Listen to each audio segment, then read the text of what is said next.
प्यारे साथियों नमस्कार, स्वागत है आपका आपके अपने परिवार बिहार बोर्ड के सबसे बड़े और सबसे विश्वसनीय प्लेटफॉर्म विद्याकुल पर, जहां पर आज हम पढ़ने वाले हैं कक्षा 11 के अध्याय 1 यानी पहला चैप्टर भौतिक जगत का सभी ऑब्जेक्टिव और सभी सब्जेक्टिव, और गारंटी के साथ कि भैया इससे बाहर नहीं आएगा। तो जो भी साथी अभी कक्षा 10 से कक्षा 11 में जा रहे हैं, मैं उन साथियों को बता दूं, मेरा नाम है सौरभ सर। आपके हो सकता है कि बड़े भैया, बड़ी दीदी, बड़ी बहन मुझसे पढ़ी हो, ठीक है। बिहार बोर्ड में पिछले 8 सालों से स्टेट टॉपर और डिस्ट्रिक्ट टॉपर दे चुका हूं। तो प्यारे बच्चों, फटाफट तरीके से जुड़ जाइए। अब आपकी बारी है बिहार बोर्ड में रैंक लाने की, बिहार बोर्ड में टॉपर बनने की। तो प्यारे बच्चों, अध्याय 1 भौतिक जगत बहुत सारे आपको यूट्यूब चैनल्स पर नहीं मिलेगा। बहुत लोग अध्याय 2 से शुरू कर देते हैं, मात्रक और मापन से, लेकिन मेरा यह है कि आपको पूरा स्टार्टिंग से ही पढ़ाएंगे।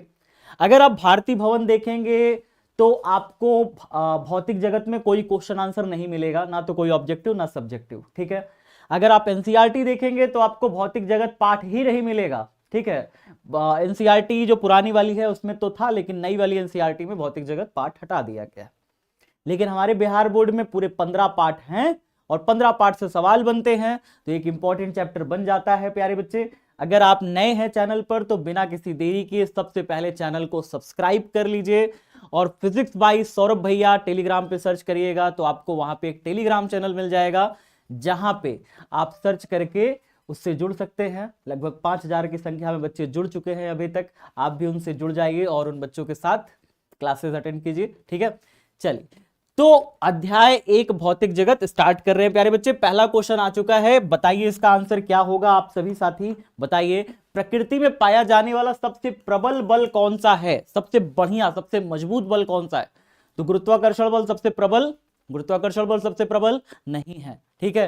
तो ये नहीं है। विद्युत चुंबकीय बल नहीं। प्रबल नाभिकीय बल सबसे प्रबल बल है प्यारे बच्चे, और इससे कम प्रबल कौन है, दुर्बल नाभिकीय बल भी सबसे प्रबल नहीं है। तो सबसे प्रबल बल कौन सा है, सबसे शक्तिशाली बल कौन सा है, कोई पूछे तो आप कहिएगा प्रबल नाभिकीय बल। अगला क्वेश्चन देखते हैं, E बराबर mc स्क्वायर का संबंध किस वैज्ञानिक से है, न्यूटन, आइंस्टीन, मैक्सवेल, हाइजेनबर्ग। सही आंसर होगा हमारा आइंस्टीन। क्या हो जाएगा प्यारे बच्चे सही आंसर, आइंस्टीन। अल्बर्ट आइंस्टीन ने संबंध E बराबर mc स्क्वायर से है। रेडियो धर्मिता के दौरान बीटा क्षय किस बल के कारण होता है। बीटा क्षय प्यारे बच्चे दुर्बल नाभिकीय बल के कारण होता है, याद रखिएगा।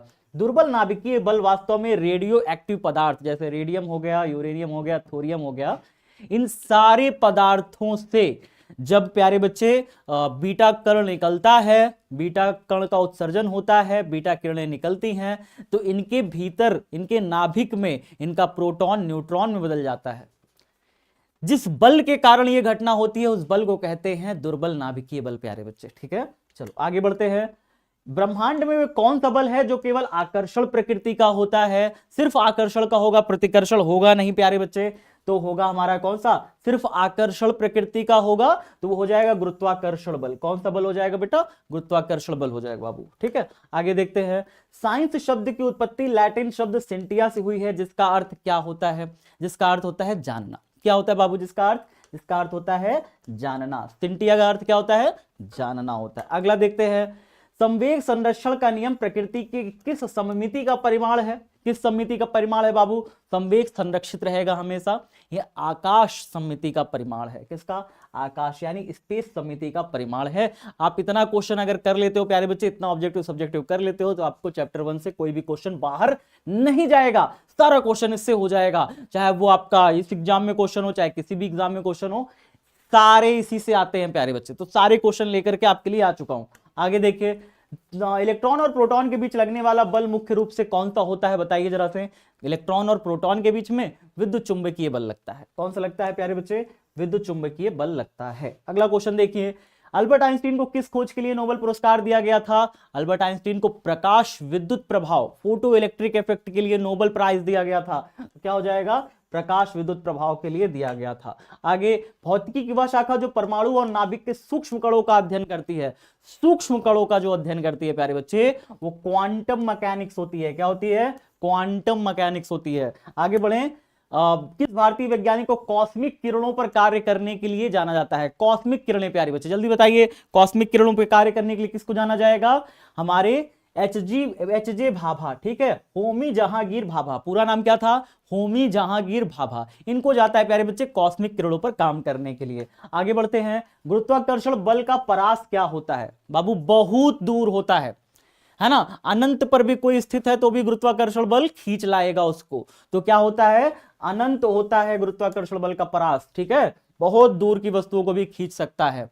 जटिल प्रणालियों को उनके सरल घटकों के आधार पर समझना क्या कहलाता है, मतलब बहुत जटिल चीज थी उसको थोड़ा थोड़ा थोड़ा थोड़ा करके समझ लेना, है ना, जब कोई चीज बहुत कठिन होती है तो हम थोड़ा थोड़ा थोड़ा थोड़ा करके उसे समझ लेते हैं, ठीक है। इस घटना को क्या कहते हैं, एकीकरण करना, न्यूनीकरण करना, अवलोकन करना या प्रयोग करना, बताइए जल्दी से, 12वां नंबर क्वेश्चन बताइए जल्दी से, एकीकरण, न्यूनीकरण, अवलोकन, क्या हो जाएगा बताओ फटाफट से, क्या हो जाएगा, न्यूनीकरण, क्या हो जाएगा बाबू, न्यूनीकरण, न्यूनीकरण मतलब छोटे छोटे हिस्सों में तोड़ करके पढ़ लेना, ठीक है ना, बात समझ में आई, न्यूनीकरण क्या होगा, कोई कठिन टॉपिक है उसको छोटे छोटे हिस्सों में तोड़ करके पढ़ लेना। प्रबल नाभिकीय बल का परास लगभग कितना होता है, प्रबल नाभिकीय बल कहां लगता है, नाभिक के भीतर इलेक्ट्रॉनों और नाभिक के भीतर प्रोटॉनों को आपस में बांधे रखने में प्रबल नाभिकीय बल लगता है, ठीक है, इसी की वजह से नाभिक का अस्तित्व संभव हो पाता है, ठीक है। तो यहां पे कितना हो जाएगा, 10⁻⁻15 मीटर, जो कि नाभिक की त्रिज्या होती है, यही होता है प्रबल नाभिकीय बल का परास। आगे बढ़ते हैं, ऊर्जा संरक्षण का नियम किस वैज्ञानिक घटना की सम्मति से संबंधित है, ऊर्जा संरक्षण का नियम, ठीक है ना, तो ऊर्जा संरक्षण का नियम किससे संबंधित है प्यारे बच्चे, आकाश से, समय से, दिशा से, वेग से, आकाश है, समय है, दिशा है, वेग है, बताओ किससे संबंधित है, यहाँ पे आंसर होगा आपका टाइम, किससे संबंधित है, टाइम से संबंधित है, ठीक है ना, ऊर्जा संरक्षण का नियम टाइम से संबंधित है। नेक्स्ट, प्रकाश का प्रकीर्णन से संबंधित रमन प्रभाव की खोज कब हुई थी, रमन इफेक्ट प्यारे बच्चे, 1920 हो गया, 1928 हो गया, 1900 क्या हो गया, 1935 हो गया, 1950, बताओ जल्दी से कौन सा सही हो जाएगा, हमारा आंसर नंबर बी 1928 जो है ये करेक्ट हो जाएगा, ठीक है। अगला देखते हैं, बेतार तार के आविष्कारक कौन है, बेतार यानी टेलीग्राफी के आविष्कारक कौन है, तो आंसर हो जाएगा मार्कोनी, कौन है बाबू, मार्कोनी इसके आविष्कारक हैं। कौन सा बल आवेशित कणों के बीच कार्य करता है, आवेशित कण, गुरुत्वाकर्षण ना, चुंबकीय ना, विद्युत चुंबकीय प्यारे बच्चे, आवेशित कणों के बीच कार्य करता है वाला, आवेशित कणों के बीच कार्य करता है कौन सा बल, तो ये विद्युत चुंबकीय बल हो जाएगा। अगला, तारों की संरचना और विकास के लिए चंद्रशेखर सीमा किसने दी, तो इसका नाम चंद्रशेखर होगा, इस सब में चंद्रशेखर कौन है, एस चंद्रशेखर, है ना, सुब्रमण्यम चंद्रशेखर थे, ठीक है। आगे, ऊष्मा गतिकी भौतिकी के किस प्रभाव का अध्ययन है, तो ऊष्मा गतिकी प्यारे बच्चे ऊष्मा और कार्य का अध्ययन होता है, ऊष्मा और कार्य का अध्ययन क्या कहलाता है, ऊष्मा गतिकी कहलाता है, ठीक है। चलिए आगे बढ़ते हैं, भौतिकी का मुख्य लक्ष्य क्या है, केवल प्रयोग करना, प्रकृति के रहस्यों को समझना, पैसे कमाना, मशीनें बनाना, भैया प्रकृति के रहस्यों को समझना होगा, केवल प्रयोग करना नहीं, पैसे कमाना भी नहीं, मशीन बनाना भी नहीं। भौतिकी का मुख्य लक्ष्य क्या होता है, प्रकृति में जितनी भी चीजें हैं, जितनी भी घटनाएं हैं, उनके पीछे के कारणों को जानना समझना, ये क्या होता है, प्रकृति भौतिकी कहलाता है, ठीक है, फिजिक्स कहलाता है, ठीक है।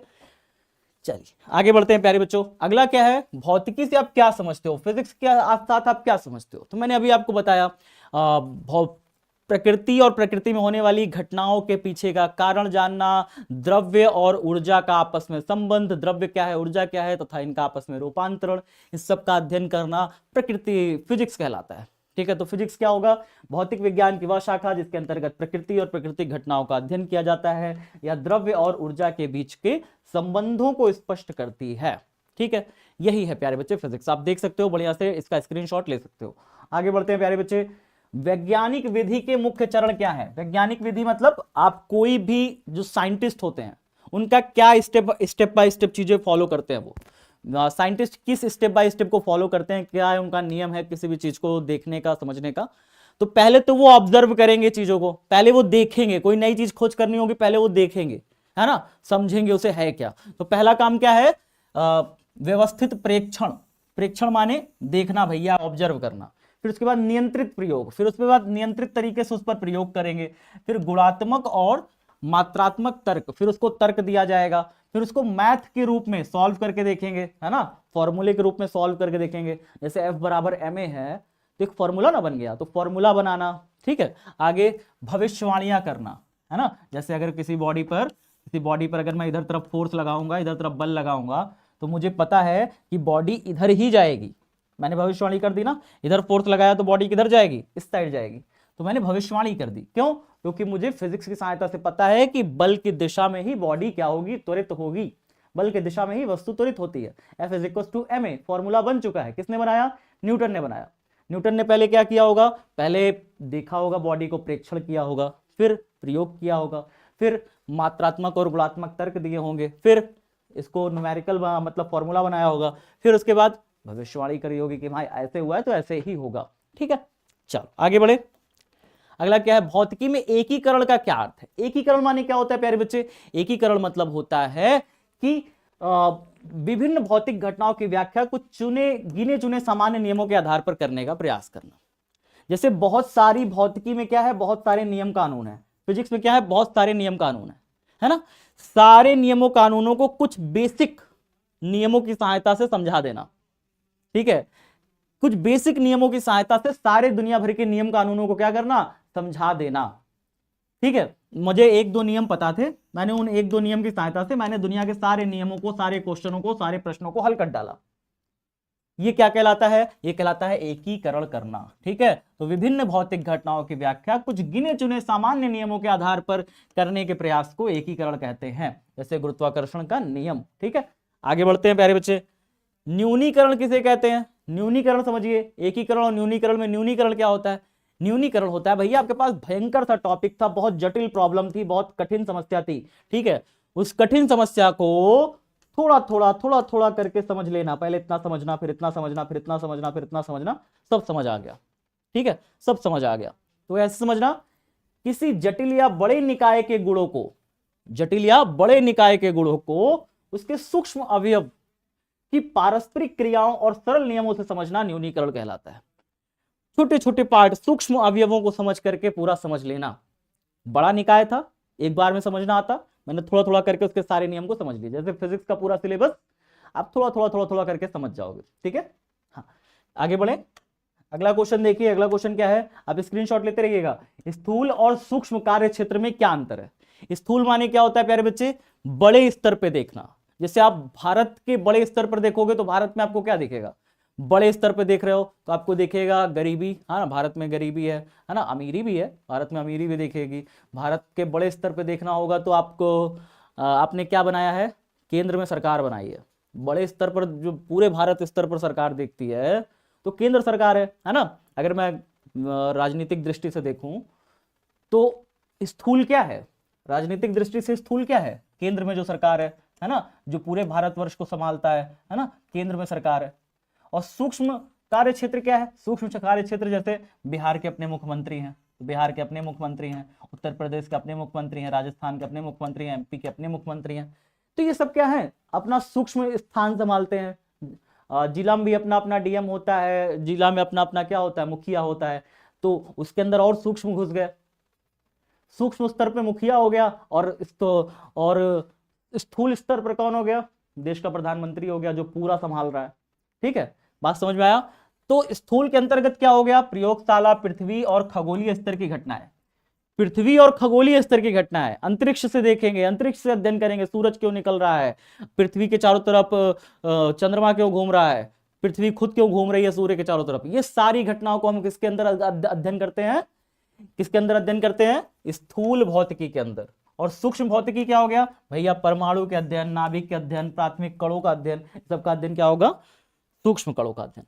प्रकृति के 4 मूल बल कौन कौन से होते हैं प्यारे बच्चे? तो 4 प्रकार के प्रकृति में मूल बल पाए जाते हैं। गुरुत्वाकर्षण बल, विद्युत चुंबकीय बल, प्रबल नाभिकीय बल और दुर्बल नाभिकीय बल। ये 4 प्रकार के मूल बल पाए जाते हैं। आगे बढ़े प्यारे बच्चे। अगला क्या है? गुरुत्वाकर्षण बल के 2 प्रमुख गुण बताइए।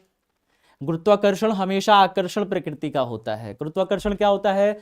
सदैव आकर्षण प्रकृति का। आपने कक्षा 9 में पढ़ा होगा।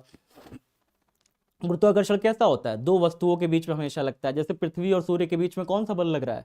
कहोगे गुरुत्वाकर्षण लग रहा है। ठीक है, तो पृथ्वी सूर्य के बीच में गुरुत्वाकर्षण लग रहा है। ये कैसा होता है? हमेशा आकर्षण प्रकृति का होता है, हमेशा आकर्षण होता है। या एक दीर्घप्रासी बल है जो अनंत तक कार्य करता है। अनंत तक कार्य करता है प्यारे बच्चे, बहुत दूर तक कार्य करता है दीर्घप्रासी बल। स्क्रीनशॉट ले लीजिएगा। विद्युत चुंबकीय बल क्या है प्यारे बच्चे?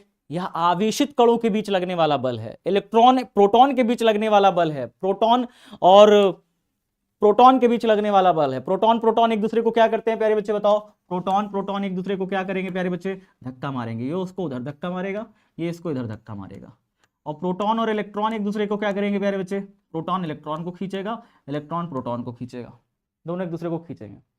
तो क्या होता है, आवेशित कणों के बीच लगने वाला बल है। इसमें आकर्षण और प्रतिकर्षण दोनों हो सकते हैं, इसमें दोनों होते हैं, आकर्षण भी होता है, प्रतिकर्षण भी होता है। ठीक है, चलो आगे देखते हैं। प्रबल नाभिकीय बल किसे कहते हैं प्यारे बच्चे, प्रबल नाभिकीय बल कहां होता है, मैंने आपको बताया था नाभिक के भीतर होता है। प्रोटॉन प्रोटॉन प्रोटॉन प्रोटॉन के बीच में, प्रोटॉन प्रोटॉन के बीच में, न्यूट्रॉन न्यूट्रॉन के बीच में, न्यूट्रॉन प्रोटॉन के बीच में कार्य करने वाला प्रबल आकर्षण बल होता है। इसी के कारण नाभिक का स्थायित्व संभव हो पाता है, नाभिक इसी कारण से स्थायी अवस्था में रह पाता है। ठीक है, तो यह एक शक्तिशाली आकर्षण बल है जो नाभिक के अंदर प्रोटॉन और न्यूट्रॉनों को बांध कर रखता है, प्रबल नाभिकीय बल कहलाता है। क्लियर है, आगे बढ़े, अगला देखिए। दुर्बल नाभिकीय बल कहां देखा जाता है, मैंने आपको बताया था, अभी याद करिए।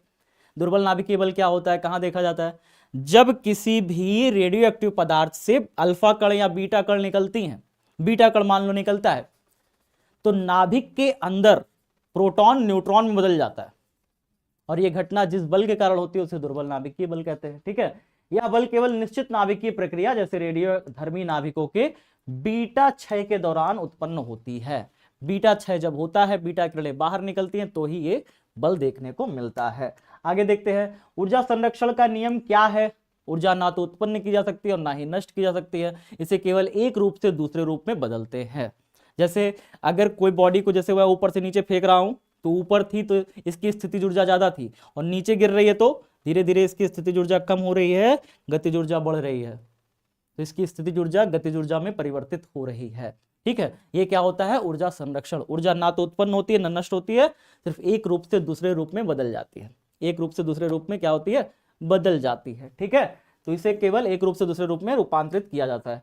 आगे देखिए, रेखीय संवेग संरक्षण का नियम लिखिए। रेखीय संवेग संरक्षण का नियम, रेखीय संवेग संरक्षण क्या होता है, जैसे मान लीजिए कि कोई भी वस्तु है, अगर इस पर तुम बाहर से फोर्स नहीं लगाओगे, अगर कोई एक्सटर्नल फोर्स नहीं लगाओगे, एक्सटर्नल फोर्स 0 है, तो इस बॉडी पर प्यारे बच्चे इसका रेखीय संवेग हमेशा संरक्षित रहेगा।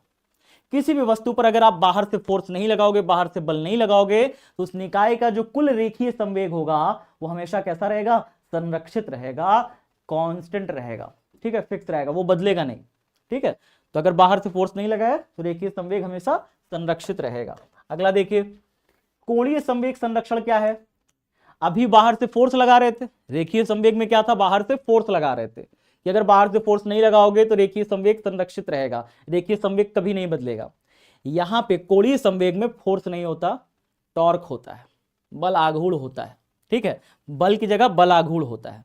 तो अगर किसी निकाय पर लगने वाला बाहरी बल आघूर्ण शून्य है, इसके पहले क्या था, बाहरी बल शून्य हो, रेखीय संवेग में बाहरी बल शून्य था, इसमें क्या है कि अगर किसी बॉडी पर बाहर से कोई बल आघूर्ण नहीं लग रहा, टॉर्क टाउ 0 है, तो उसका कुल कोणीय संवेग संरक्षित रहता है। यानी अगर इस पर बाहर से बल आघूर्ण नहीं लग रहा तो ये बॉडी निरंतर उसी स्पीड से घूमती रहेगी, इसका कोणीय संवेग क्या रहेगा, संरक्षित रहेगा।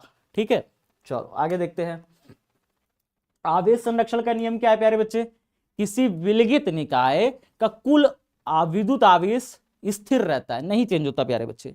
कोई अगर बॉडी है, इसके अंदर जितना प्रोटॉन है उतना ही इलेक्ट्रॉन भी रहेगा, प्रोटॉन और इलेक्ट्रॉन का संख्या हमेशा क्या रहेगा, हमेशा बराबर रहेगा।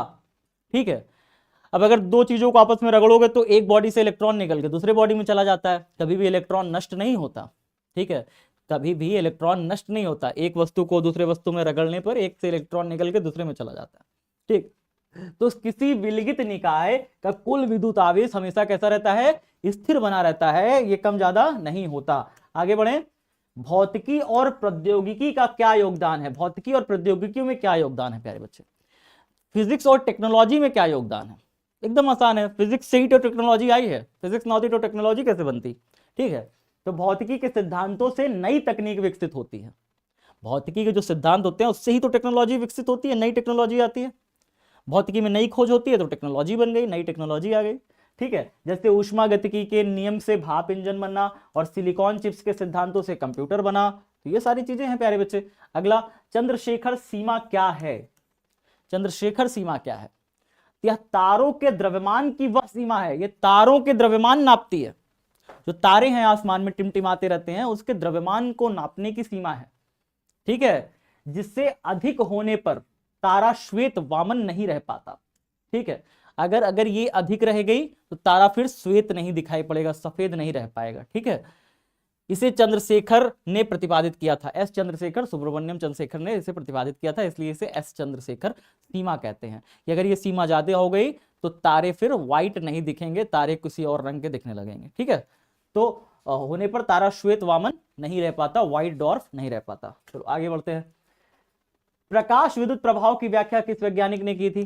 फोटो इलेक्ट्रिक प्रभाव। फोटो इलेक्ट्रिक प्रभाव क्या होता है? फोटो इलेक्ट्रिक प्रभाव होता है कि अगर आप किसी जिंक धातु पर प्यारे बच्चे, अगर आप किसी भी ये कौन सी प्रकाश किरणें हैं?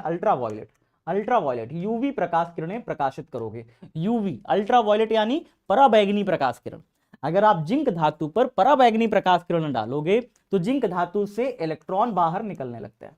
जिंक धातु से क्या बाहर निकलेंगे? इलेक्ट्रॉन बाहर निकलेंगे प्यारे बच्चे। अगर आप जिंक धातु पर पराबैंगनी प्रकाश किरण डालोगे तो जिंक धातु से इलेक्ट्रॉन बाहर निकलने लगेंगे, ठीक है। इसे ही घटना को हम प्रकाश विद्युत प्रभाव कहते हैं। इसे क्या कहते हैं? प्रकाश विद्युत प्रभाव कहते हैं। और इसकी व्याख्या किस वैज्ञानिक ने की थी? अल्बर्ट आइंस्टीन ने करी थी 1905 ईस्वी में। इसकी सफलता व्याख्या करी थी, जिसके लिए उन्हें नोबेल पुरस्कार मिला था, ठीक है।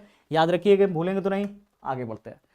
सीवी रमन की खोज का क्या नाम है? सीवी रमन यानी चंद्रशेखर वेंकट रमन, हमारे भारतीय साइंटिस्ट थे, भारतीय मूल के साइंटिस्ट थे।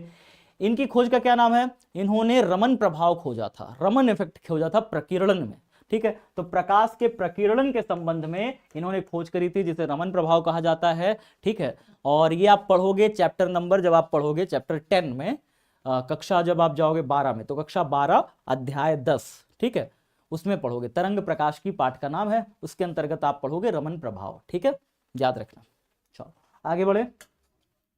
भौतिकी के नियमों की सार्वत्रिकता का क्या अर्थ है? भौतिकी के नियमों की सार्वत्रिकता यानी भाई भौतिकी का वह नियम जो हर जगह लागू होगा, वो सार्वत्रिकता है, यूनिवर्सलिटी मतलब क्या होता है? हर जगह, हर समय, हर स्थिति में लागू हो जाए, तो वो सार्वत्रिक नियम है, ठीक है। तो क्या कहलाया? इसका अर्थ है कि भौतिकी के नियम ब्रह्मांड में हर जगह, हर समय, किसी भी वर्तमान, किसी भी भविष्य, किसी भी भूत में समान रूप से लागू होते हैं, तो हम उसे क्या कहते हैं? सार्वत्रिक नियम कहते हैं। यानी कि सब जगह लागू होगा भाई, तो हम उसे क्या कहेंगे? सार्वत्रिक नियम होंगे, ठीक है। यानी, और दूसरा क्या है? खोज और आविष्कार में क्या अंतर है? खोज क्या होता है, आविष्कार क्या होता है? बाबू देखो, जैसे पृथ्वी तो हमेशा सूरज के चारों तरफ ही घूमती रही है, पृथ्वी तो हमेशा से सूरज के चारों तरफ ही घूम रही थी, लेकिन वैज्ञानिकों ने बाद में इसके बारे में जानकारी हासिल करी, है ना। जो चीज पहले से रही हो, वैज्ञानिकों ने उसको खोजा हो, तो वो खोज होती है। वैज्ञानिक उसके बारे में जान पाए, रिसर्च कर रहे हो, थोड़ा सा जानकारी हासिल की हो तो जान पाए हो, मतलब प्रकृति में थी पहले से, हम उसके बारे में रिसर्च करके बाद में जान पाए कि ये चीज ऐसे हो रही थी, तो वो खोज है।